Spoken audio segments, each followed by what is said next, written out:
Le monde a toujours été fasciné par les figures sombres qui errent dans l'ombre parmi nous. Certains sont devenus des mythes, d'autres des légendes.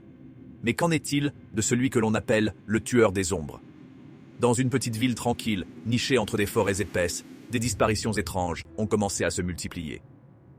Chaque victime semblait avoir été prise dans la nuit, sans laisser la moindre trace. Personne n'a vu quoi que ce soit. Aucune caméra de surveillance, aucun témoin. Juste des corps retrouvés, toujours dans des positions précises, presque comme un rituel macabre. Leur regard vide fixé à l'horizon, figé dans un dernier moment de terreur. La police, d'abord sceptique, a vite compris qu'ils avaient affaire à un tueur méticuleux. Rien n'était laissé au hasard.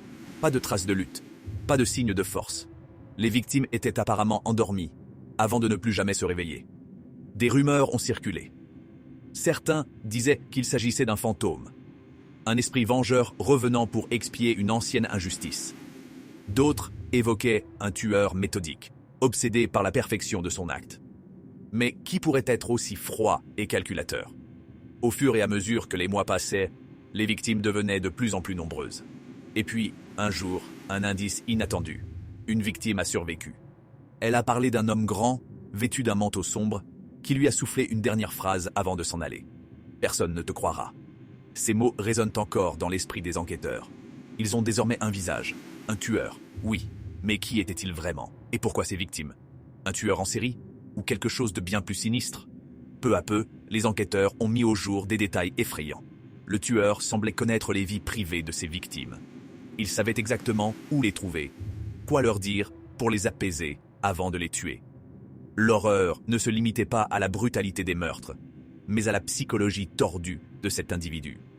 Un homme capable de manipuler, d'influencer, d'installer un faux sentiment de sécurité chez ses cibles avant de les éliminer.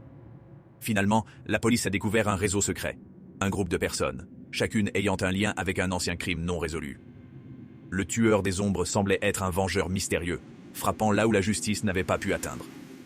Mais tout comme il est apparu, il a disparu. Le tueur des ombres n'a jamais été capturé.